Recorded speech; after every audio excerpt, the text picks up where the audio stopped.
Hello, welcome. My name is Rachel Brinke, and this is the Real Biz Talk podcast where we talk real stuff about business and life. In today's episode, I love when my worlds and interests combine. And today we have Disney, we have NFL, and Ironman triathlete combining into one, talking with someone that you may recognize if you watch NFL football on Sundays or also NASCAR. We have a broadcaster who is a mom and Ironman triathlete, and she loves to give back, service of self to her community and her family. We're going to dig into some of the hot topics that women especially face, being moms in business and pursuing a professional career. Anyone can learn from this, but if you're definitely one of those that is feeling the pressure or burnout or overwhelm of being a mom in business or a professional career, this is the episode for you.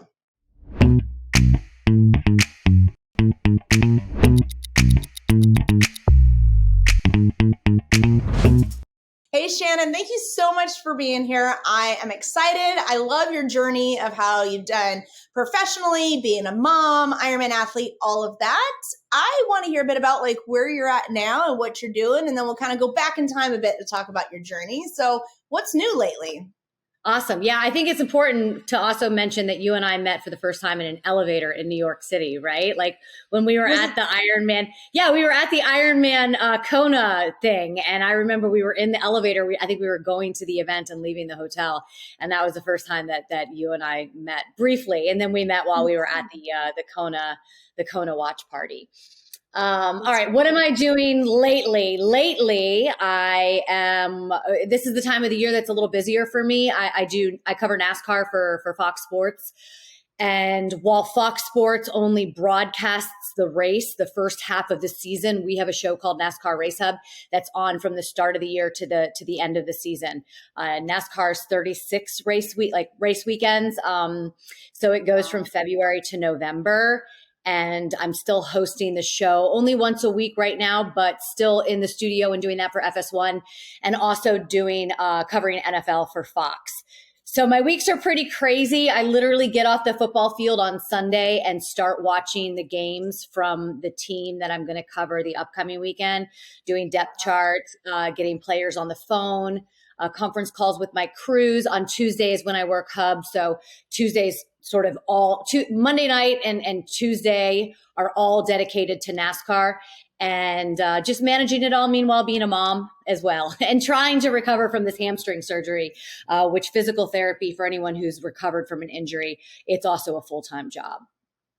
Well, I like how you just threw out there and being a mom. She's a mom of twin boys. So, I mean, I know you hear your whole life, boys are a handful. I think any numbers over one kid is a handful, right? Yeah. I mean, I've got my own basketball team essentially. So how are you doing it all? That's really the crux of why I wanted you to come on this, besides the fact that I love you and I wanted us to reconnect, but you are seizing a very awesome professional career. We'll talk about some of the other things that you've done, but you also have the family stuff going on, and you also have your individual personal pursuits, Ironman training when you're not recovering. Yeah. So I get it. Women, we're always asked this question, how do you balance it all? But it's we're here. I want you to help other moms that are oh my gosh, I'm so overwhelmed. Before we got on here, Shannon and I were kicking around about how season of life right now is busy. And and I thank you for being here because I know it's incredibly busy. But I mean, how are you managing it? How are you doing it successfully? Because you show up every week on the TV show looking amazing and smiling and always in a good mood. So you obviously have figured it out. Well, hair and makeup helps a lot. An hour and a half of hair and makeup every day helps a lot, and a great wardrobe team at Fox. I think that you have to give yourself grace, and I think that's something I've learned as I've gotten older. Is we're not going to get it right all the time, and we're not going to be the best mom that tucks our kids into bed and lays with them and reads them stories and. I mean, not all the time, right? And we're not going to be the mom who is always there for Christmases or Thanksgivings or birthdays. You just have to give yourself grace, and you just have to know that for me, a big part of my life is what I do in my career. I've worked really hard to get to this point, and so it's very important to me, and that does make me a better mom. So I think giving yourself grace. I always tell young women who are getting ready to become a mom, it's okay is sort of the theme, right? It's okay to cry. It's okay to be scared. It's okay to miss your kid. It's okay to have bags under your, it's okay to be a little, it's whatever, it's okay. Just remember that it's okay. So I think that giving yourself grace is very, very important. I also feel very blessed for everything that I have. And I think when I count those blessings and realize how lucky I am to be a working mommy who didn't put off having kids. So I was in I was in New York for September 11th. And I remember walking around and seeing all the missing signs and thinking to myself what those people had put off for a promotion or until they got this or until they got that. And I was probably in my 20s at that time. And I made a decision right then and there that if I wanted to have kids, I was never going to put it off for something. And so if you want it all, you got to do it all. And I fortunately, I say, because I had twins. So, because I don't know how I would have done another pregnancy, traveling and managing all that. And of course, we all know that I had a good pregnancy, but it doesn't always work out that way where everything goes smoothly. So I got very fortunate, very blessed to have two babies at one time, because I always wanted more than, one. And I got very blessed to be able to do it at a time in my life when I could and manage it all. So I think counting my blessings is a big thing, because I do feel very, very lucky. Do you feel it's kind of an intentional action when things get overwhelming, or if you feel burnt out of having to reorient yourself to, I'm blessed, I'm happy to have this, and it kind of helps to ease the burden? Or is it just something that you naturally are inclined to be grateful for it? I know that's kind of a weird question. The reason I ask it is because I know when I get overwhelmed and burnout, because I put a lot of pressure on myself, I have to take the intentional act of going for a walk. Even though I know my blessings, I can see my house, I can see my kids, I can relatively my health, right? As a cancer survivor, but I still sometimes have to stop and go, whatever happened at work is not that big of a deal because I have A, B, and C. Yeah, certainly I think that's one of the reasons why the endurance community was so attractive to me, because it is your time alone. It's your time to fill your cup and do what you want to do. Even if it's 3:00 in the morning, you get up to get on the bike and split your, 50-mile bike ride in two, because you've got to make lunches and get the kids out the door before you finish the last 10, right? Not that I've been there many, many times. Not at all. I also think, Rachel, like you mentioned when we were talking off camera, is the fact that I do NASCAR and I do NFL and I am a mom. And I think a lot of people look at that and say, how do you do it all? But the fact that I have all of these different things, I think really prevents burnout in any area, right? Like I do get to go on the road. So I do get a little bit of a break. And I'll tell you, being on the road I'm like in my hotel room, no TV, staring at a white wall on Saturdays. No sound at all, because my life is just so noisy from Sunday to Friday that I really take that time for just me. I go to bed super early on Saturday nights. I wake up, I have my routine on Sunday. I'm alone. I do all of those things. So I think, and then, doing NASCAR for 36 weeks, but then I get to do NFL, and then you do NFL for 18 weeks, but then I get to do NASCAR. And so for me, I think doing all of those different things really prevents burnout for me in one area. I fought really hard early in my career to do a lot of different things and kind of be able to move from one space to the next, not really knowing, I think, that it would extend my career and my longevity, because not only because I could do different things, but because it keeps it fresh for me. Yeah. And I think that's important. And for me, I even have noticed from working from home, especially post-pandemic, we kind of gave up our offices. They were expensive mailboxes at that point. And I need to be more present with my kids. You're talking about breaking the bike ride in half. I'm essentially back to doing that now, even though I'm not really actively Ironman training, but just trying to get things done. So I'll finish recording here and have to pop out to do something for kid and come back in. But I'm finding it, and this sounds so simplistic, but staying in one spot in my house is kind of what I think would be akin to what you're referring to if you did one sort of thing in your business. Yeah. Me being able to have the flexibility to rotate myself around, change the environment that I'm going to be in, keeps me kind of creatively fresh and re-energized to focus versus necessarily frazzled all the time, if that makes sense. Yeah, totally. I mean, I'm a routine person, but my routine, like I know I'm going to get up on a plane Friday morning and I know I'm going to go to a place. So I'm very routine, but I have a lot of different things within that routine to keep it fresh. And Mhm. I've been very, like, I'm lucky now. My kids are, going to be 13. My one son loves to run. So he's running with me a little bit. So I can spend some time with him and do things like that. And it's cool to kind of see him progressing in a way that, with things that I really love to do. But again, you're always going to feel guilty as a mom. I don't care. You spend 23 hours with your kids. You're going to feel guilty about that 1 hour that you don't spend with them. You tuck them in 6 nights a week. You're going to feel guilty about the one night that you didn't tuck them in. So you just have to realize, like I said earlier, it's okay. And I think the other side of it for me too, and it's also okay even if you feel good about not being at home. Like when I travel, I'm in control of my schedule, right? I'm not really at the behest of anyone else. But I feel like I'm a better mom when I do have a little bit of time to be me and assume the role of what I am outside of the identity as mom. Would that hurt my kids to hear that? Maybe, but I also think it's a vital lesson, especially for my girls, to learn that my identity, I love being a mom. Obviously, I've got 5 kids, but my identity isn't to be a mom. I think you said it before we started recording. What am I going to do when they're gone? Right. I want something for me. Doesn't mean I want to take away from them, but I think it's all a balance. And I almost get the sense, you're pretty in charge of your career. I am as well. But what if we worked a routine 9 to 5? We would almost be gone same or more, but I don't think society would necessarily look at that in a way that I feel like oftentimes, I don't know if you feel this, but I get kind of, people make comments about me traveling and I'm like, yeah, but I really was only gone like 3 or 4 days and I'm home like 9 months. So it all kind of balances out.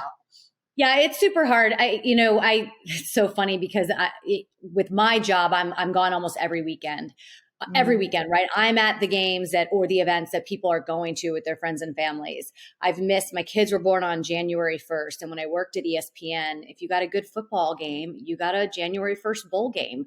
So I've probably missed 5 or 6 of their birthdays. I've missed Christmas. I've missed Thanksgiving. I've missed Halloween. I've missed 4th of July. I mean, the list goes on and on. I'm not complaining at all. I tell people when they get into this business, the sports television business, what's your level of sacrifice? Because not everyone's level of sacrifice is the same. Mine might be a lot higher. So I've always told myself, listen, my kids are super loved. They have tons of love around them. It's me and it's me, the one that's feeling bad right now. We would make it work. Like, right. We would do Halloween's on a Wednesday when they were little. We would get dressed up and we would give candy to our neighbors and we would go. Aww. So they thought that it was, they thought that it was actually Halloween when it wasn't. And we make it work. We really do. I don't. It's funny that you mentioned the whole identifying. I really don't identify myself as one thing or another. I don't identify myself as a mom. I don't identify myself as Shannon Spake, NASCAR and NFL reporter and anchor. I don't identify myself as a triathlete. I kind of, it's all of those things make up who I am. And I think that for me, if one of those things were, hopefully none of them go away, obviously the triathlon thing has been a little bit, it's been gone for a little bit just because of my injury, but I miss it, but I'm not crazy or don't know who I am without it. Yeah. So you mentioned level of, did you say level of sacrifice is what? Yeah. Mm-hmm. Yeah. I don't know how I want to ask this. How do you determine what your level of sacrifice is? And I'm kind of thinking this a bit this could be for entrepreneurs or it can be for anyone that has a professional career. Once you kind of get committed into something, what if you get into it and you realize this isn't the level of sacrifice that I want to give? I feel oftentimes, especially with women, we're judged if we quit. We're judged if we don't quit. It's kind of like an in-between, or give it up. I don't necessarily want to use the negative connotation of quit. But what if you get into something and realize this isn't the level of sacrifice that I want to do? That's a really good question. I mean, and I don't think I've ever been there, right? I mean, I feel like I mean, asking for time off was very hard for me early in my career, asking for weekends off or specific events, or if I can switch days with somebody because I want to go to one of my kids' things, or hey, can I come in late on this day? And I feel like as you get older and a little more secure, you feel a little more confident in asking those questions. My experience with that, I think, has been like maybe specific, like this is not the environment that I don't mind doing this. I don't mind but this environment needs to change because I need a healthy environment because I am sacrificing so much. And so those environments, I think, are important to me, and something that I'm not afraid to at this point in my career, obviously, is make a change in that environment, or at least speak up to, my mental health is pretty important. And I also think it's fragile because there's so many things going on and we can lose perspective. And especially with what we've gone through with the pandemic. I started having panic attacks back in 2020 again. I've always been a very anxious person, and I started to really feel it and really feel the anxiety. You're trying to work and your kids are sitting right there and they just want your attention and they're pulling you and you can't do this. And there's all these things going on. And I started to get very anxious. And so my mental health, especially as I get older, is something that I pay very close attention to, because I'm not going to be any good to anybody if I'm not good. And so it's really important. And again, triathlon has really helped me with that. Triathlon endurance, having that, I'm an active meditator. So being out on the road and running for, 8, 12, 14 miles, as crazy as it sounds, it's very therapeutic to me and allows me to be in my headspace and get straight. Yeah. Well, and before we got on here, again, Shannon and I met through the Ironman triathlon community. If you don't know what that is, it's 140.6 miles. So it's consisted 2.4 mile swim, 112-mile bike, and 26.2 run. So you've done it. I haven't done that distance yet. I've trained for that distance, but I've never done it. You know what? The training is way more mileage. So, I trained for Ironman Florida in 2018, and 2 weeks before the event, Hurricane Michael hit the area and they moved it to Haines City. And I had no interest in swimming in a pond in Orlando. Like I know within, like, I'm good. So I did the New York City Marathon. But it was 2 weeks before the event. 2 weeks. I was so you had all the mileage. You count, yeah. Shannon. Yes, it was. I was on my last 100-mile bike ride as I'm watching this storm move in. And then last year I was training for Kona, and 6 weeks before Kona, they canceled that because of the pandemic or because of COVID. And so I went and did the Chicago Marathon last year. So the 2 extra marathons that I've done have sort of been like, because I didn't get to do a full. But I've done 7 halves, and I really do like that half distance a lot. I do too. And I think this is actually, most people listening are probably like, oh my gosh, this is foreign. Let me reorient it for you. So training for an Ironman is really a full-time job. So add on everything else that you're doing. So I think there's all these benefits that you get out of the community that we've talked about already here, but you also have to recognize and realize the season of life. So kind of going back to this level of suffering, like I kind of realized, especially the pandemic, that I'm not in a place right now that I'm willing to give, sacrifice. I'm sorry. I'm not willing to, and suffer. You suffer too, but I'm not really willing to go to that level of sacrifice right now because I felt I was starting to see diminishing returns on like mental health. It was causing more anxiety and stress, trying to fit all the puzzle pieces together. So I think for me, whether you are someone that has a fairly flexible business you're running or a professional career, it's being in tune with the season of life and that level of sacrifice. And for me, I have to be very intentional about this, recognizing when I start seeing burnout or overwhelm and what could I give up? So like you mentioned, meditation or, going to run, I have now been switching to simply just walking my dog every day. And I'm actually seeing an increase in mental benefits because there's no pressure. I don't have to worry about the clothes necessarily that I'm putting on when I'm going. If I have time, like in between my 2 calls today, I might go out and do it. Whereas before it was very much, oh my gosh, I got to drive here. I got to do that. And it's too much. And I think especially we're very similar in that we are very goal focused. It's easy to kind of bulldoze and just go for your goal and not really give yourself permission to go, hold on, right now, Yeah. this level of sacrifice doesn't fit the season of life. Yeah. And it's interesting because even I started training for tries in 2014, and I would take from my last try, which is usually like November, October, I would take up until March, and my trainer would want to kill me, because you had built up all this stock and you had all this speed and all this like endurance. And then I would just be like, I'll talk to you in March because I'm going to do what I want to do. So I'm going to go on. I'm not going to get in the pool because I hate getting in the pool. So I'm not going to be in the pool for 6 months, which of course sets you back. I'm not going to get on my dang bike because I don't want to get on the bike. I'm going to go out and run when I want to. And I'm going to do a boot camp class, or I'm going to do this. I'm going to be around people because I've been isolated for so long. And yes, it would definitely affect my performance in the triathlons, but it also it was my, like, I'm done, right? I can't do this anymore. I want to do something for me. And that's what I would do. And then also, like you mentioned, so I said that I'd never really been in a situation where I had to give something up because of the level of sacrifice. But yeah, I mean, I could have done Kona this year had I not gotten injured, but I said, no, I'm done. I have to take a break because I've got 8 weekends off a year, and that's in the summer. And I was taking those 8 weekends for 100-mile bike rides followed by a 20-mile ride. And at the end of the day, you're shot, right? Yeah. Get off a 100-mile bike ride. You are worthless the rest of the day.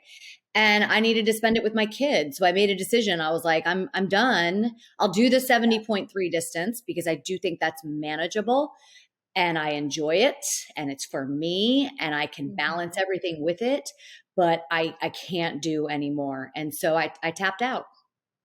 Did you have pressure? I know I felt this coming into the endurance community, that you're not a real triathlete unless you do an Ironman, a full 140.6. No, because honestly, and I hate saying that, honestly, I'm not being honest, but honestly, I do every race. I just go to have fun. Yeah. I know that, you've made the all world team and I really just want to go and enjoy myself. Yeah. I did the Chicago Marathon and I wanted to do that in under 4 hours. And that was truly the first time that I had sort of set, and listen, I want to go out and do a swim and not hyperventilate the first, hey, that's a really good goal. Right. But I'm not oh my God, I got to come in under 30 minutes. I really honestly have enjoyed just the experience. New York City Marathon, running through the boroughs and running, and kind of seeing everything. I like the 70.3s that I've done, pulling up next to someone on a bike and being like, hey, how's your day? Even though they look at me like I'm crazy, because they're like, stop talking to me. I've got to go. But I really have just enjoyed the whole process. So I never felt like I wasn't this thing, or I didn't have the clout or the status because I hadn't done a full one. I just go out to have a good time and enjoy it. Do you think is that attributed a bit to how successful you've been in your professional life? Or because we're similar in that we do similar things, but you're like, no, go out. I enjoy it. Me, I was like, oh my God, I'm not a triathlete until I do an Ironman, and killed myself to do it. And I paid the health consequences for it actually. But wow. I'm just trying to figure out I don't know. I think you can't fake passion, and you can't fake when you are really enjoying it, and putting sort of limitations or rules or this or that on things, I think makes it a lot less fun for me. And I just want to go out and enjoy it and experience everything. And I think with the same thing with my career, right? I love being on the NFL sidelines, and it's not and the relationships that I build are sometimes more important than, I've got to get this story right now. I've got to do it. I've got to be the first one. I've got to do it. I've got to do it. I've got to do it. You go, all right, hey, listen, you've got to weigh some things, right? And certainly I want to be the best, but that's more pressure that I put on myself. Am I doing my best job? right? If I walk away from a broadcast and go, which I do every weekend, by the way, like I could have done that better. Okay, so what do I do now to make sure that next time I do it better? And I kind of, so it's always been like, are you doing the best job that you can do? So even with the endurance stuff, I've trained, I've enjoyed my training. I haven't missed this. I haven't missed that. I've done all the intervals at my whatever. Now I'm just going to go out and do what I can do because I'm ready for it, but I can only do what I can do. And if I try to do more, then it's not going to be fun for me. Does that make sense? Maybe that's kind of how, preparation to me is the biggest thing. If I'm not prepared, it's not going to be fun. And I prepare like a crazy person so that it can be fun. Yeah. It's funny, while you were talking, I was thinking about one, it had to have been a Sunday. We were at Buffalo Wild Wings with all my kids and they love to go there, all the noise. And I look up and all of a sudden I go, I know her. And it was you were on TV. And like, it was almost like the moment on Elf with Will Ferrell when he's like, Santa, I know him. And all my kids are looking at me and they're like, no, you don't. I said, yeah. And guess what? She was also in the Disney Cars movie and I know her. And they're like, lies. And I pulled up the pictures and stuff from when we met. And they just got such a kick out of it because like I go and I travel, speak places. I'm on TV, whatever, no big deal. But then they were like, ooh, tell us about her. She's doing NFL. And I'm like, it's just funny that next time you got to make $10. Bet them $10 that you know me. I tell people that all the time. Just give me a text and say I got $10 on the line. Just text me back and I tell people that all the time. Just tell them you know me. So I do want to know, like, how did you get into, for context, I kind of jumped ahead. So it was Cars 3 that they modeled one of the characters after you. So it's Shannon Spokes. And how did that even come about? I love it. I just love I love Disney, so I love the tie-in. But how did that all come about for you? So I think the Cars 3, they were obviously looking to get more of a female influence in there. And obviously the storyline revolves around a female race car. And this was what I heard. And so somebody that I worked with at NASCAR, I think gave my name to the directors and the producers like, hey, cool. Shannon's, great to work with. You should definitely reach out to her. And so I get like an Instagram DM or like a Twitter DM from someone that's like, hey, my boss wants to talk to you about a part in Cars 3. And I'm like, what? And they're like, here's my number. Here's my, and so I reached out to them and they're like, hey, would you be interested in doing this? And I'm like, yes. Remember, I had like 2 boys that were, I think 6 or 7 at the time. The timing is great. Oh my God. And so then I don't hear from them for like 6 months, right? Like nothing. And like I had an agent at the time and I was like, what's going on? And he's like, it moves really slow in the movie business. And then like I eventually, we signed the contract and, I do the voiceover here in Charlotte, the director's on talkback, but like, you don't know what's going to make it. You don't know if it's going to make it. They could say like at the very last minute, hey, we just want to go in a different direction. We didn't think your voice was good enough, or we didn't think it went well. We're going to get someone else to come in and do this part. Like, you just don't know. And so then when like we went to see the movie, my kids were, I think, in 2nd grade at the time. And I remember we went to a screening with like all NASCAR people and my voice came on. And I remember like people turned and looked at me and I was like, and my kids were like, mommy. And they just like, they loved it so much. And that was the best part of it. And the best part of it too was I think being in Daytona, we had Lightning McQueen and some of the cars in one of the media centers, and all of the people that were in NASCAR that were represented in the movie were standing up on a stage and kind of doing a press conference. And I was the only woman. And it meant a lot to me to be representing all of the women that are in NASCAR, because there are so many from, writers and reporters and PR, wives, girlfriends, everything. Right. Yeah. And it meant a lot to be sort of representing that group. I definitely kind of identify with that. I know being in a legal field and then now working on like my pilot's license, like everywhere I go, I feel like I'm in a minority as a woman.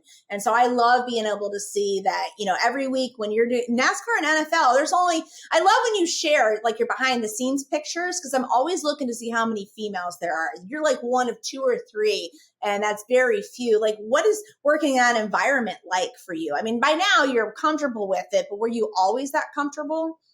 Yeah, I think so. And I was really fortunate, like NASCAR, while it seems like it's a male dominated sport, there are so many women. And when I came up, I was working alongside a woman named Jamie Little, who's one of my dearest friends. Yep. So we had each other. And so when I got married and she got married and then we got pregnant, not together, obviously, but when I got pregnant and then she was pregnant, I was like wearing an expandable fire suit and I'm down in the pits running around like, 7 months pregnant with twins, not doing much running, but sitting on, tires, eating potato, like it was just everything, getting in the car, crying to her. So I was really lucky to have her to be sort of that my rock during that whole time. Because when I do NFL, when I do college football, college basketball, I am the only woman in the room, and I'm sitting around a conference table, at our Saturday night production meetings, and I'm the only woman. And I was very fortunate to come up in NASCAR with Jamie because we had each other throughout that time. Mm-hmm. And it was hard. It was hard being pregnant, in the NASCAR garage and, and being away. And I remember I got in the car one time after a Phoenix race and just started crying. And I was like, I just want to go home and nest, you're big, you have heartburn, it's hot. You feel tired. It's just all of it. Well, I love it because I think the whole, the theme of, we started talking about balance and all of that. But what I love seeing through this is like you set, if I want to just have fun with the endurance stuff, I do the prep work, I do it, I have fun. But like your career, very much so, I'm very intentional. I want to do this. And I love that you haven't seemed to waver from that. It's very true to what you've set out to do. And I just love the opportunities that have come from it, the way that you've impacted others. I definitely learn a lot watching you. So thank you. Honestly, I feel like, I appreciate how transparent and honest you are about your professional life, your personal life. I'm sure others watch and they don't say it a lot, but I definitely just wanted to say thank you for being, influence. I don't want to say influencer, it's such a negative connotation, but putting out good influence for other women who may be shy to pursue the career, especially in a male dominated industry, or just shy to set their level of sacrifice. Maybe it's less than their job demands. So what do you have big coming up now? Oh boy. So we'll finish the NFL season. We're just kind of, we will go to LA for the Clash, the Clash at the Coliseum, which is exciting. We went on the road last year and we did that. But by the way, thank you for saying that. I remember one time Jamie Little, I go back to Jamie, she did a article, they did an interview about me and they interviewed her and she said, Shannon is what you see. What you see is what you get. And I just found that to be one of the best compliments. Because I think at the end of the day, who you truly are and the impact that you have on other people is all you're left with. And I tell young people all the time, work hard and be likable. It's a really simple formula. I love that. Be likable and work hard and you're going to get opportunities because I think it's really important. I sometimes, a lot of times say a little prayer before my games or before I go on air. Like, I know I'm just holding a microphone and I know I'm just like doing a report, but let me impact one person today. Let me just have an effect on somebody today because, you don't know if you can or will. And so, it's just your ripple effect on everything I think is really important. But what I have coming up, I'm trying to get back to health. So I've gotten my time down to like a 9:30-minute mile, which I'm super excited about. Yeah, because when I first started running again, it was like 1 minute and it was really ugly and it was about 11 minutes. So I had the surgery in March, the hamstring surgery. I was non-weight bearing for 6 weeks and in a brace and all that fun stuff. And so I've been running stadium stairs again, which is something that I do every weekend. And yeah, it's fun. I've done like 45 different stadiums, so it's fun. I've done that. And then I'm running again, and I'm going to do a half marathon with my son and my sister in January. And I actually just had a friend who lost her son 2 years ago. She just signed up for a 5K. And she's going to do it in his honor. And she said to me that I was the one that sort of helped like influence her to do it. So again, like those things mean the most to me. It makes me feel very happy. I know sometimes people can look at, when you post things about like your workouts or you post things about what you've done, it can be a little bit self-serving at times. And I that's not my intention. My intention truly is to try to help give a little bit of motivation. I love that. I think for the most part, when people post, it is for encouragement and also self-accountability. Yeah. And you just never know who's watching. Some people may never say anything, but you never know who you're really impacting. Because I watch a lot of people, that sounds creepy, online, and they influence me, they impact me, and I take little tidbits from them. And I hope they don't stop posting because it does influence me to be better in certain areas. And so I encourage anyone. I try not to put any filters. I might swipe and do like a Paris or something, if it's really like, if the lighting's really bad. But I'll post sometimes of me just getting done with like a 16-mile run in all my glory. And, I try to keep it as real as possible for sure. Well, people don't want filters and you don't need them anyway. So I might swipe every once in a while just for a little shading. Well, this is awesome. Shannon, thank you so much. I think there are a lot of really good tidbits, whether it is a mom listening, trying to balance it, or a woman just trying to figure out her career, just in general. This was a lot of good information to really guide people, whether personally or professionally. I hope that everyone listening will go back through and watch it again. There were a lot of quick things that we said that could really be hard hitting and impactful. Don't forget to jump into our Facebook community, Real Biz Talk podcast with yours truly. I will see you guys there, and keep it real.